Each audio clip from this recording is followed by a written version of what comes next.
Welcome, everyone. My guest today is Lead Analyst Logan Mohtashami to talk about the latest numbers from the jobs report and also whether we'll have a government shutdown. Really hard to tell. First, I want to say thank you to our sponsor, Trust and Will, for making this episode possible. Logan, welcome back to the podcast. It is wonderful to be here. This is Jobs Week preview, maybe? Who knows? By the time this podcast comes out, the government might be shut down and we might not have any more data for the rest of the week. But I think we have enough with the job openings data today and the conference board labor report today. Okay, so let's go over that because it is an interesting thing. We saw the 10-year yield fall just a little bit, right? So the headline of the jobs openings report wasn't anything spectacular. It was slightly higher on a month-to-month basis. They did some revisions to it. But the internals of the report, it's soft. Quits are down, hires are down. Layoffs haven't happened yet. And this is the thing about the job openings data. Hiring has slowed down a lot. The quits ratio, which I think the Federal Reserve loves, because the Federal Reserve, you cannot have wages grow too fast. The Federal Reserve hates that because they believe that if you're targeting 2% inflation, wage growth has to be 3% or lower. If Americans make more money, it makes people like Neil Kashkari and everyone else their jobs harder. So quits ratio falling positive for them. Hires slowing down, that's been the case. Layoffs and discharge hasn't really taken off. So it's kind of the same story, but also the conference board. Remember the conference board? The people that created the IMF, the World Bank, that gives their information to the White House, the Federal Reserve. Their labor gauge data really fell noticeably month to month. So with that context, 10-year yield fell a little bit. We've retraced all the way back to 417, 418, and now we're down about 6 basis points from there. So where the bond market is, it's perfectly normal if you believe labor over inflation. If you were a higher deficit, higher debt, we have 10 trillions of loans to refinance, bond yields have to go higher, America's broke. No, if you're one of those guys, then this probably looks very confusing to you. But if you believe that 65 to 75% of where the 10-year yield could range is Fed policy, then it looks perfectly normal. Given all of that, what does it mean for rates, do you think? Again, it's really hard for me to where Fed policy is today. It's hard for mortgage rates to really go below 6%. I mean, I forecast 5.75 because if the spreads get down lower, there is a good shot you could get down toward there. But I would say it this way. We have a lot of Fed presidents talking this week. The Federal Reserve tells you they're modestly restrictive. And they tell you, well, inflation is high, so we need to be modestly restrictive. This is where I do not believe the Federal Reserve, because if there were no tariffs, the Fed was only looking to cut rates twice this year. Now with tariffs and the labor market getting softer than they had. Oh my God, Beth Hammack, Sarah Wheeler, we have a Beth Hammack story. Beth Hammack, who Cleveland Fed president 11 days ago, who said the labor market's robust, yesterday comment said, I see some fragility. So if you worked for me and you said robust to I see some fragility in 11 days, McFly, what happened in the last 11 days that made you change?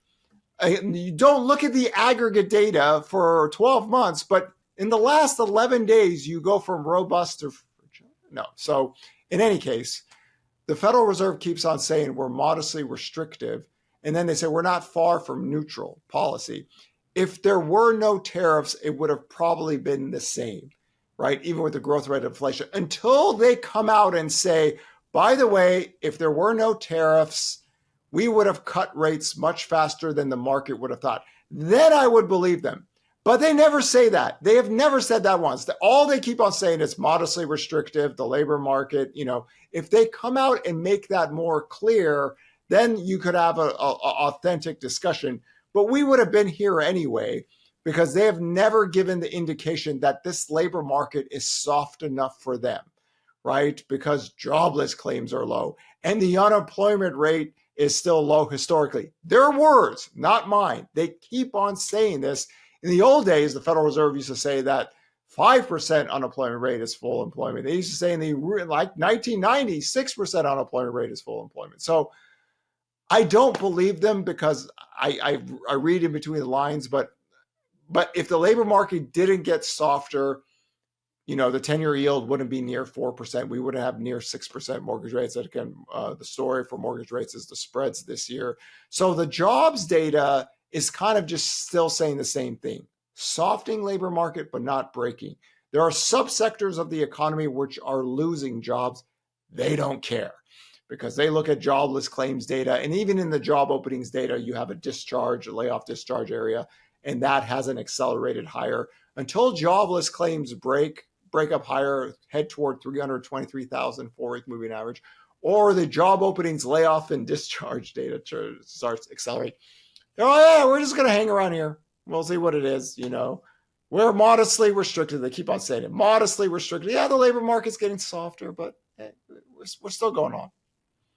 Okay, so we've been talking about this for a while. So we're recording this on Tuesday morning. So we don't know if the government's going to shut down or not. But one of the things that we've talked about in October is the fact that you have a lot of the payoffs for the federal workers that were let go or took the buyout or whatever end on September 30th today. And so I'm interested to see, what do the jobless claims look like if a number of those people, because we saw on the other side, we saw government jobs sort of save the job report in, was it June?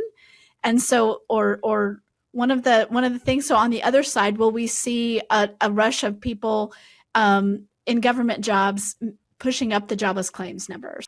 They don't care. I'm telling you, Sarah, they don't care because the federal jobs, we already had a spike in federal jobless claims and it went lower. And because you could there's a whole jobless claims for federal workers, right? And a lot of the jobs being hired by the government in that one report were state and local. So if they fire federal workers, they're going to look at it as, okay, this is a one-time shock until whatever.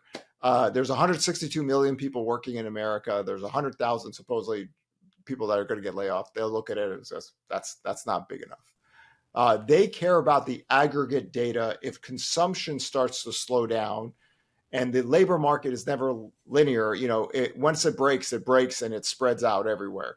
So if they're focusing on federal workers, they're going to look at that. They go, oh, doesn't matter. It's a one-time thing. And the general consumption of the U.S. economy, the GDPs are still 3%. The jobless claims are still low. This is why those are the two things we've talked about with them. They won't move. It's almost October and they're modestly restricted. Oh, actually, it will be October when you see this. They're modestly restrictive until the labor market breaks. And that goes all the way back to 2022.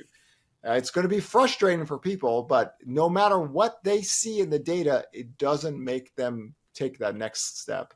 And I don't believe that they would have changed. Even if there was no trade war, they still would have dragged their feet unless they all come out and say this publicly. If there were no tariff inflation or if goods inflation didn't pick up recently, we would have cut more than what the market had forecasted. This works on the uninitiated, but we are initiated. Yes, that's Bane from Batman. But they are purposely doing this because they feel uncomfortable about getting any kind of neutral policy faster. Lord forbid if they ever have to do an economy policy, which we're so far from. But the federal workers, it would be a one-time shock. Let's do a hypothetical. Let's say jobless claims went up 100,000. They would look at it like they would see a hurricane or anything like that. And then it would add up to the continuing claims, which are at a 3-year high anyway. They don't care, right? They set a standard for themselves because wage growth is too strong. Unemployment rate is still too low for them, and jobless claims hasn't broken, and the consumption of the U.S. is still holding at bay. So do you feel like, we've talked about on the one side where you can definitely see Trump politicizing this whole process. Do you feel like the Federal Reserve doesn't care because is that a political move, or they're just, this is their mindset from the beginning? Oh no, it doesn't matter who's in the White House or anything. They should just, when you see again, there's 162 million people working, but the consumption data, the Federal Reserve has said this many times. I just don't think a lot of people picked up on this. They've said that the GDP portion of consumption, as long as it still grows, we're not budging, right? Until jobless claims break, we're not budging. Here we are seeing noticeably softer data. They're not really budging because what they've done so far this year is what they talked about the previous year, right? They haven't done anything. People are sitting here, oh, they cut rates. They were saying this when we had 2% inflation. Maybe we'll cut rates next year. So I don't buy their act because I've seen them for decades and how they operate. Even if you saw a spike in jobless claims and it came from the federal workers, and it'll show it too, there's a whole federal workers jobless claims, and that'll spike up higher. They're going to say, well, this is a one-off and it's just not big enough to really impact the general economy. And we're going to look past this out there. And that's just what it is. There's 162 million people working. If consumption data is holding up, they don't have the fear of a recession yet. If the labor market, if jobless claims were at 323,000, we have a whole different story because the jobs number would look much different.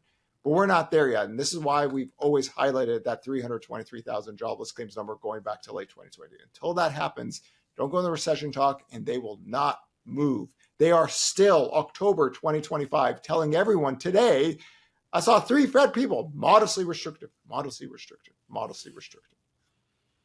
Incredible. Okay, so what does, we don't know about the shutdown. What does that do if we don't get job numbers this week? What is the outcome of that? Like, what happens? So we have enough data right now from the conference board and the job openings to just basically say it's the same thing. Okay. But my thing is that when Jerome Powell came on national TV, and I still can't believe he said this, that we could have 0 job growth to 50,000 be perfectly fine. Even though manufacturing jobs are being lost since 2022, even though residential construction jobs are being lost, even though especially trade construction jobs are being lost, if it wasn't for AI's data centers and energy grids, we'd have total construction data fall. They don't care. Because once he put a number out there, you can have 10,000 jobs being created for the next 5 years, and they're not going to budge, right? Because they set the parameters with that. And when the Fed chairman tells you, until he leaves, right? Until he leaves, that 0 to 50,000 job growth is now the new bar for, okay, now 2 years ago, if that was the case, everybody'd be like, whoa, what the hell is going on? How do we go from 250,000 jobs to 10,000? At this stage, they're hiding behind the population growth thing, and very clever on their part. And they're just saying, hey, listen, if this happens for the next 5 to 10 years, it doesn't matter. We're not budging. Even though manufacturing jobs are being lost and housing permits are at recession levels, they don't care. And they historically haven't cared, actually. This is why we always say those residential construction, here it is, it's falling. In the previous decades, the Fed just goes, no, consumption is still fine or anything. So they are actually, in a sense, doing exactly what I thought they would do. And the only reason, again, that the 10-year yield is at 4.10, 4.11 is because the labor data is getting softer, and they've already cut 1.25% already from the top. So they were purposefully staying aggressively restrictive to try to get the labor data to get small, to get wage growth. If Americans make more than 3% wages, how is the Fed supposed to sleep at night? What is Beth Hammack going to do if people make more money? They'll spend more. It's like when I went on CNBC, I literally said this. The Fed is petrified of housing because if people buy homes, more sex, more kids, more stuff from IKEA. And like Neil Kashkari said, because people don't believe me that he said this, but we have it on record. How are we supposed to balance an economy at 6% mortgage rates if housing's coming back? We just had the biggest sales crash ever, and we get a little bit of smidge of growth in 2023, and they're already panicking. Why? They're afraid. They're afraid of people living, because living is inflation, right? If you have a growing economy, you have to have inflation, right? The average inflation rate going back to 1910 is like 3.3%. We're actually below the 120-year average but not until the labor market breaks. And there's always going to be labor over inflation because the bond market just doesn't believe that the Fed will allow, unemployment rate to really escalate out of control or anything. So they try to get ahead of the Fed. But where Fed policy is, it looks right? If we're below 380, below the Hodor line, like last year I was like, what's the bond market doing? Boy, they're really pricing in a recession. We just weren't quite there yet. Now you could have really low job growth, and they're like, Population growth. Population growth.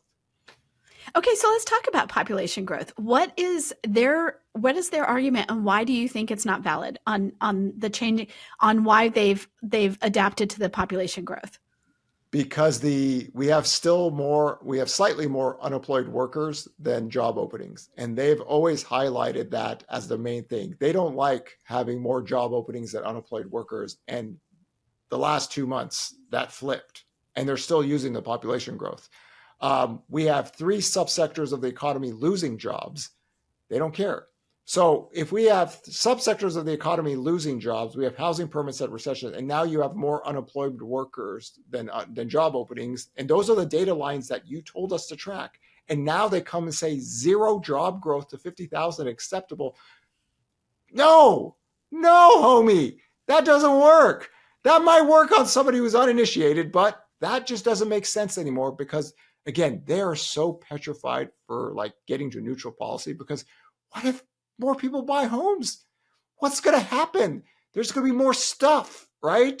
So even if there was no goods inflation and inflation, whatever, 2.9, 2.7, they still would have waited and waited and waited because we're still here with only one rate cut in, and they're already trying to push back on the other rate cut for the rest of the year. And this is kind of what they were talking about before that. Until they come out and say, we would have cut more than the market would have anticipated if the growth rate of inflation was at 2.2 or 2.5. They wouldn't. It's all an act, So again, they're acting like I thought they would because they really, really, really are holding on to the jobless claims data. And the jobless claims data hasn't broken yet. So they're going to push it. They're going to push it. They're going to push it. And like Beth Hammock said, I thought Beth Hammock really told the truth when she told the New York Times. If something bad happens, we'll play catch up. When you use the term catch up as a Federal Reserve, what do you think, Sarah Wheeler? I think old and slow is what you comes think to old my and mind. slow. They are basically telling you that. Yeah. In the New York Times, we will play catch up. Clues. I know you hate me saying this, Sarah Wheeler. I know you hate me saying this. But Mother Economics, she is a serial killer. She wants to get caught. And all the people around that work in this thing are leaving you crumbs and clues to get caught. And they're basically telling you this for years. I just think it's hard for people to think because the Federal Reserve has always, in 2018, they were a little bit more proactive in getting the Fed funds rate down. But here it is, the job openings data is the same as back then, right? The inflation rates are about 1% higher, but it's the same thing, except the Fed funds are still, so different type of Fed. And this all changed. Why? Because whoever spiked the Fed's eggnog in Christmas of 2022 changed the entire landscape of everything. And we still don't know what that was about. We still don't know what happened. I know what it's about. It's their legacy. Like because the Federal Reserve didn't believe the growth rate of inflation was going to fall because it's a global pandemic, right? They need a course on that. They just assumed that 2023, the inflation would stay very, very high. So they switched the game plan to stay very, very. See, the thing is that even if they didn't hike rates to 5.5, the growth rate of inflation would have fallen, right? So the irony is in 2023, the growth rate of inflation fell faster than they forecasted, and the labor data did better than they forecasted, and still the growth rate of inflation fell. And they waited all the way to October. And they're like, why is the 10-year yield at 5%? We kind of didn't want this. And then they finally cried uncle and said, okay, we're not going to raise rates anymore. And then the bond market made that huge rally. Yes, remember back then, no rate cuts, nothing happened. But the history of economics have showed us when the market believes the Fed is done, you usually get a big rally in the bond market and mortgage rates went lower. We went from 8.03% all the way down to 6.63%. We tested the Hodor line actually right on cue. It held that. No rate cuts, but the bond market always tries to get ahead. For everybody forget about the rate cuts, the bond market gets ahead. Sometimes they get way ahead on the up or down side, and the Fed plays catch up. And that's just how it works because it's an institution. It meets every 6 to 8 weeks. It's not a live trading vehicle out there. So I'm not shocked with this labor report. If this is the only labor report we have, it's still the more of the same thing. But I thought Jerome Powell changed the game until he's relieved of duty.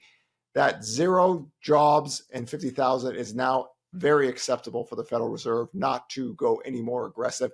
And they've already done it by trying to push back the rate cut, for the next meeting. So it is what it is, but we try to make sense of it all because this is what I do. I have no life. The chart daddy just looks at all this stuff, and hopefully it clears up some confusion out there, because there's a lot of people who are confused at why aren't rates higher and why aren't rates lower.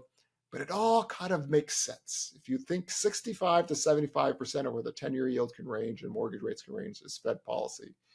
This is what it is. All right. Well, Logan, thank you so much. We will talk again very soon. Next time we talk, we'll know. Did we have a government shutdown? Did they get a last-minute deal? We'll know what's going on. If we have a government shutdown, somebody find Wilbur Ross. Somebody get Wilbur Ross on TV. He'll end this, very quickly. He'll say something crazy. It'll be awesome. And then we could all laugh about it again. I look forward to it. All right. Thanks, Logan.